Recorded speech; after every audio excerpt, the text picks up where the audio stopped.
Yanda kerja tuh di situ.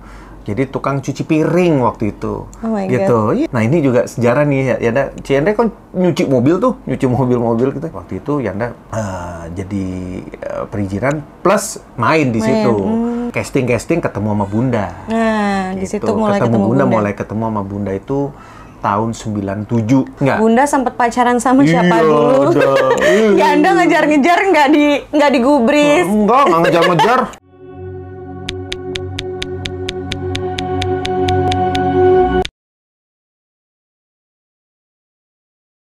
Hai guys, Hai masih guys.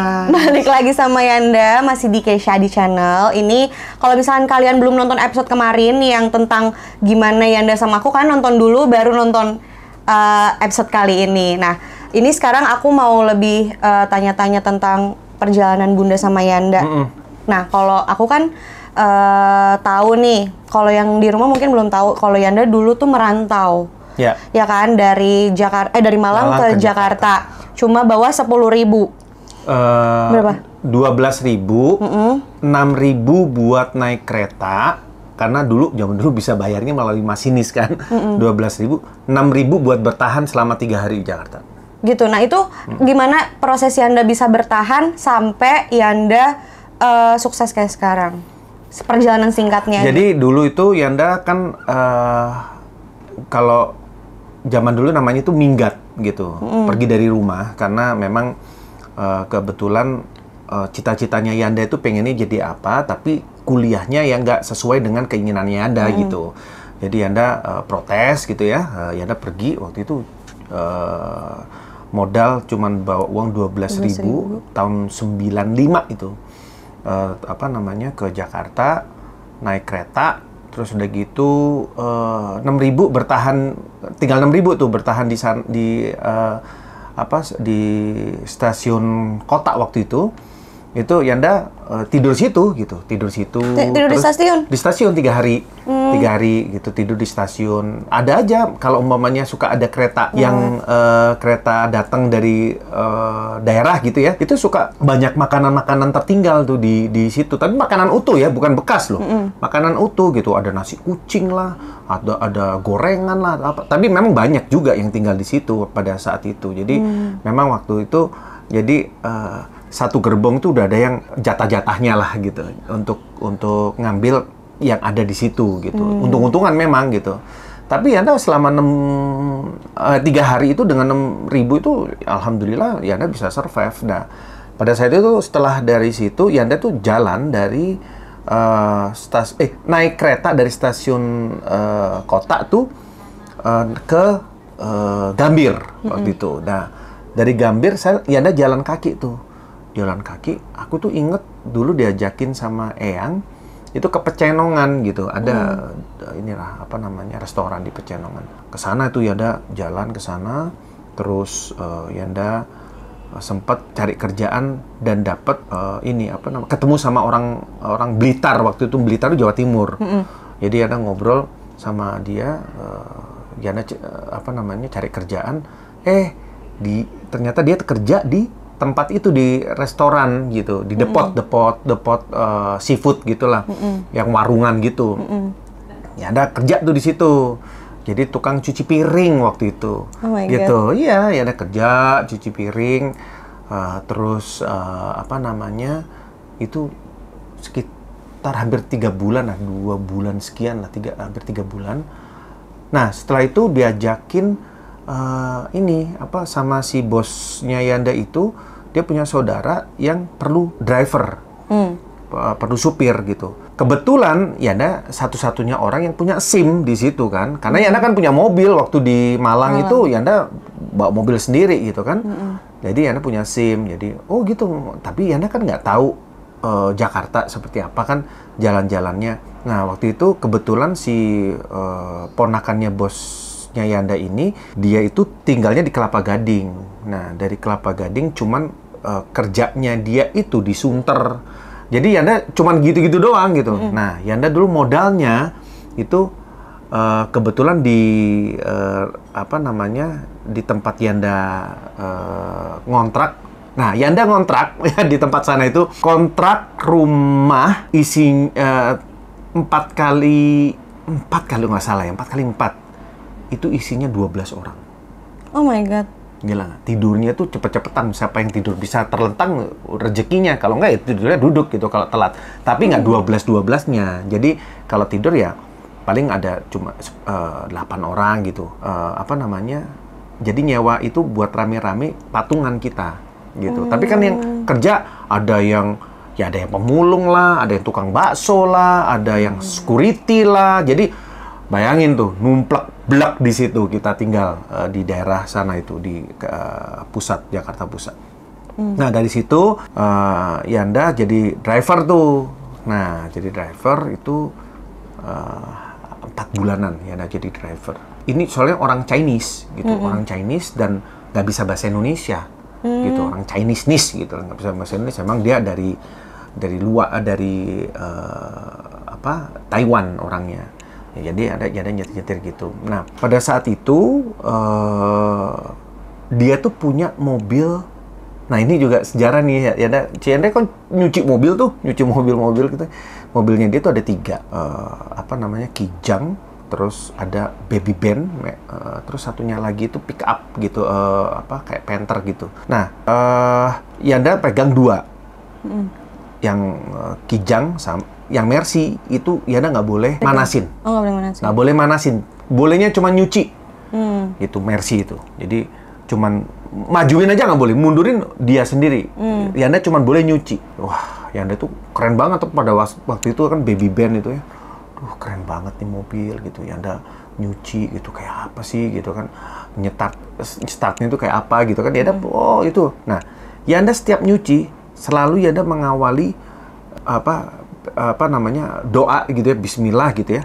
Itu di logo Mercy paling depan pertama yang di luar. Yanda bismillahirrahmanirrahim, suatu saat gue harus punya ini ya. Bismillah, suatu saat gue pengen kayak gitu loh. Allah gitu-gitu ya. Diakhiri di setir. Di logonya lagi. Bismillah, ya Allah, bismillah, tawakkaltu ala Allah gitu ya. Mudah-mudahan diberi kemudahan. Pengen banget ya punya mobil Mercy. Itu, punya Mercy. Itu tahun 95 juga, 95. Iya, masih 95 itu. Aku jadi driver itu. 95. Terus Yanda bosnya Yanda ini dia ditarik lagi gitu pindah ke kota mana gitu. Nggak ke negaranya tapi ke daerah mana gitu. Di Indonesia juga. Nah, Yanda kan nggak bisa ngikut. Ya udah akhirnya Yanda survive lagi. Nah, mulai kalang kabut tuh. Nah, Yanda dulu ada orang Jawa itu suka ngumpul di Bulungan. Nah, di Bulungan tuh Yanda ketemu sama teman-teman Yanda orang Malang gitu ya. Di Bulungan situ ada tempat remaja, tau kan Bulungan ya? Tahu Bulungan. Nah, nongkrong-nongkrong di situ Yanda sempet, tapi cuma berapa lama ketemu sama temennya Yanda yang kebetulan dia itu tinggal di Bekasi. Ngobrol sama dia, loh kok sini Ndra? Iya. Nah, akhirnya yuk, dia ngajakin Yanda tinggal ke rumahnya dia. Akhirnya ternyata di situ banyak anak Malang yang numpang tinggal di situ. Nah, dia itu punya kakak kuliah di IKJ. Nah, dulu kan Yanda pengen banget sekolah di IKJ kan. Gitu. Tapi nggak boleh sama Eyang gitu. Akhirnya punya kakaknya kuliah di IKJ jurusan seni tari. Punya pacarnya penyutradaraan. Wah, Yanda banyak belajar lah, tahu lah, oh gini, ngumpul lah di situ. Terus nggak tahu rezeki dari Allah ya, memang semua kita itu tadi yang Yanda pernah bilang, semua tuh tergantung kita ngejalanin aja lah. Skenarionya udah ada, kita tinggal ngejalanin perannya. Tiba-tiba ini sutradara sama tahu kan Miles Production yang punya Mira Lesmana itu mau syuting sinetron 6 langkah, judulnya 6 langkah itu di Malang. Wah, dengan temennya Yanda itu tahu kalau Yanda kan Eyang itu cukup lumayan punya jabatan lah di Malang gitu kan. Yanda ditunjuk lah jadi location manager untuk area Malang karena syutingnya itu ada di Malang, di Semarang, di Tegal, Jakarta, terus mana ada 6 kota bahkan syutingnya itu. Nah, di Malang itu Yanda yang pegang. Yanda kenal lah, maksudnya perizinan Yanda yang ngurusin, terus lokasi di mana Yanda yang iniin, terus sampai pemain-pemain daerah Malang itu sampai dosennya Yanda ajakin temen lah ikutan. Nah, dari situ tuh awal-awal, tapi kan Yanda dulu pernah bilang sama Eyang, aku nggak akan balik kalau aku nggak sukses gitu kan, belum kerja gitu. Dan alhamdulillah pada waktu Yanda balik ke Malang udah kerja, tiba-tiba Yanda ditawarin jadi location manager plus jadi pemain. Oh gitu. Jadi location pemain. manager tuh unit ya? Unit, ya bagian izin-izin lah gitu. Nah, Yanda bagian izin-izin. Nah, waktu itu Yanda jadi perizinan plus main di situ. Mulai tuh ketemu sama Matias Mucus lah, ketemu sama ada artis dulu itu namanya Gito Gilas, sama Nugi, terus sama Lukman Sardi. Banyak tuh pemain-pemain yang Berliana, Febrianti, Ina Febrianti ya. Jadi lumayan kenal sama orang-orang ini dan menurut Yanda mereka idolanya Yanda lah, maksudnya si orang-orang kameramen kayak gitu kan. Memang aku dari dulu kan pengen kuliah di IKJ gitu. Udah syuting sampailah akhirnya syuting di Jakarta. Nah, Yanda mulai dari Malang sampai dari Jakarta itu Yanda syuting terus tuh, mulai syuting, banyak kerjaan syuting. Habis itu casting ketemu sama Bunda. Nah, gitu. di situ mulai ketemu Bunda. Mulai ketemu sama Bunda itu tahun 97. Waktu itu casting Ekskul bukan? Bukan, ada judulnya masih itu sinetron nggak jadi tayang ya, tapi pada saat itu casting yang dapat peran itu Yanda sama Bunda. Pacaran? Enggak. Orang lain tapi ada dialog gitu loh. Yang lain cuman jadi ekstras aja gitu. Yang dicoba Yanda sama Bunda. Nah, terus ngobrol tuh sama Yanda sama Bunda gitu. Sosokan dulu kan pada bilang, Bunda udah ngetop dulu kan. Dra, ini ada nih, cewek tapi baru lulus SMP. Tapi orangnya tinggi, bongsor gitu, cakep, namanya Mona. Oh ya, Yanda cuek. Ya cuek aja, nggak interest sama sekali gitu. Oh udah, terus ngobrol dia datang ya udah cuek-cuekan gitu. Terus akhirnya oke, kalian nanti dapat ini ya peran gini-gini, oke gitu ya. Tiba-tiba si Yanda terlibat obrolan sama Bunda gitu. Oh ini anak ya kan masih lulus SMP gimana sih gitu ya. Tapi ngomongnya tuh dewasa. Mengenai seni peran itu cukup bagus gitu. Nyambung lah. Klop lah sama Yanda, tuker-tukeran telepon. Udah, habis itu Yanda telepon, udah deh. Sampai sekarang, nah syuting itu Bunda tiba-tiba nelpon Yanda untuk casting New Pondok Indah. New Pondok Indah, oh iya. New Pondok Indah. Nah New Pondok Indah, aku diajakin ke lokasi syuting Bunda. Gak niat banget sih syuting cuman gini. Karena Yanda taunya syuting itu, wah yang krunya banyak lah, lampunya, lighting niat. Ini sutradaranya nggak niat gitu, cuman gitu-gitu. Wah, nih sinetron apaan sih gitu. Akhirnya Yanda dikenalin sama sutradaranya di New Pondok Indah. Aku ngeliat, keren banget ternyata ini pembuatannya kan. Dan New Pondok Indah kan pada saat itu Pondok Indah series ini kan cukup terkenal lah pada saat itu 97 itu. Akhirnya Yanda main. Kok pas kena Bunda nawarin ke Yanda, ini ada sutradara lagi butuh pemain, pas deh buat kamu, kenalin. Ternyata benar pas jadi tokoh antagonis. Udah, akhirnya dari Pondok Indah itulah cinta mulai bersemi. Nah, si Bunda itu terkenal Pondok Indah ya? Iya, mulai naik banget itu di Pondok Indah. Sebenarnya ada sih sinetronnya Bunda, tapi di Pondok Indah lah Bunda itu terkenal naik banget. Ya. Oke. Kan Yanda sama Bunda yang aku tahu nggak langsung pacaran kan? Nggak. Bunda sempat pacaran sama siapa dulu? Yanda ngejar-ngejar nggak digubris. Nggak ngejar-ngejar, cuma ngikutin gitu. Nah, bentar. Bener nggak kalau Yanda tuh dulu pelampiasannya Bunda? Yanda itu pelampiasan Bunda, maksudnya? Maksudnya ya jadi Bunda kalau nggak punya pacar baru ke Yanda. Oh enggak. Jadi Yanda cuman ini aja. Kan tahu sendiri kan. Yanda kan orangnya cool gitu kan. Terus wise gitu. Nah, jadi Bunda akan melihat gitu. Kan seperti Yanda cuman menunjukkan tauladan yang baik. Gitu. Dan satu lagi yang paling penting yang harus diketahui oleh ini yang nonton channelnya Kesha Adi. Yanda tuh menyelamatkan Bunda. Dari? Karena Yanda tahu kalau Bunda itu akan bahagia sama Yanda. Gitu. Bener nggak tapi bahagia bener kan? Nah nanti tanya orangnya dong, maka Yanda yang jawab gimana sih? Kalau gitu. aku lihat alhamdulillah sampai sekarang bahagia. Nggak cuman bundanya doang, semuanya juga bahagia. Alhamdulillah. Kalau bicara mengenai, ya 6 bulan tuh Yanda nungguin bunda gitu. Terus pernah Yanda kan waktu itu kan SMA ya, bunda ya. Terus bunda tuh ranking 1. Yanda bilang, wah selamat ya, Yanda yang nganterin ngambil rapot sama Oma itu Yanda.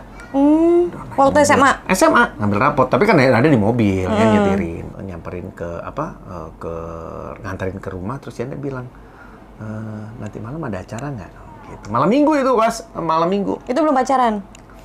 Udah deket lah, udah deket. Tapi Yanda masih ya gantungan baju gitu masih digantung bulan. Terus udah gitu maksudnya Yanda mau ngerayain lah kan ranking 1 gitu. Ada acara nggak? Ada. Langsung drop chin langsung. Udah punya acara sama yang lain? Ya iyalah, emang raya sama yang lain gitu. Parah banget. Tahu bunda tuh emang. Terus setelah berliku-liku sama bunda punya pacar nggak ke Yanda, susah banget nih ditarik. Kira-kira apa yang Yanda punya sampai bunda mau? Yanda waktu itu bilang sama bunda gini, aku nggak perlu jawaban kamu, tapi kamu perlu, aku mau kamu tahu apa yang aku rasain. Aku nggak punya apa-apa, aku cuma punya cinta. Terus itu doang. Kemakan bunda? Iya, aku cuma punya cinta, aku nggak punya apa-apa. Ya bunda tahu lah, gitu kan? Yanda kos gitu, anak rantau, nggak punya apa-apa. Dulu bahkan Om aja takut, ya kan sama ini siapa nih laki ya? Kagak jelas, makan numpang mulu. Yanda kan numpang mulu. Ingat nggak? Yanda numpang makan mulu di bunda, terus kadang-kadang bunda bawain makanan buat Yanda di kos-kosan. Terus ada juga bunda kadang uang sakunya itu 10.000 waktu itu itu dikasihin ke Yanda gitu, cuma untuk bisa makan sama gitu. Iu. Sama Iu waktu itu Iu tinggal sama Yanda, adiknya Yanda. Jadi memang waktu itu karena gini Kak, Yanda kan tahun 97 itu kan alhamdulillah secara karir lumayan lah gitu, syuting ada lah, ada sama Multivision lah sama apa. Tiba-tiba kan Krismon tuh, ya kan 98 Krismon, Yanda nggak dibayar sama PH. Terus nggak ada produksi sinetron, semuanya rerun.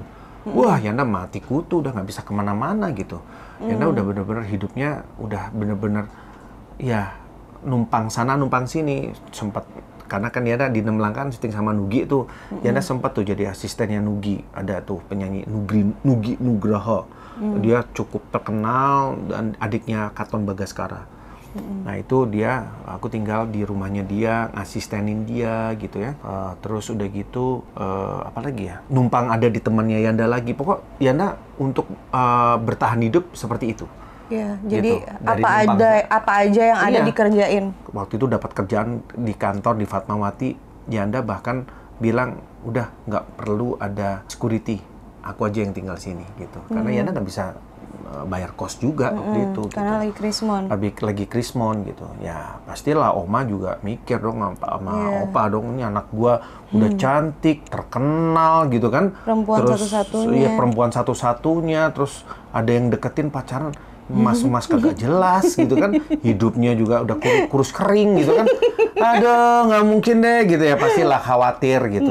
Papa juga sempat waktu itu nggak suka marah sama Yanda. Ya pastilah, aku juga kalau ngelihat kakakku sama adikku gitu sama orang nggak jelas ya ngapain gitu kan. Ya alhamdulillah sih dari situ titik terendahnya Yanda bisa menunjukkan sama bunda sama semuanya, nggak cuman omongan itu tadi, aku nggak punya apa-apa, aku cuma punya cinta. Nah itu karena Yanda cinta sama bunda, Yanda pingin selalu bikin bunda bahagia gitu sih.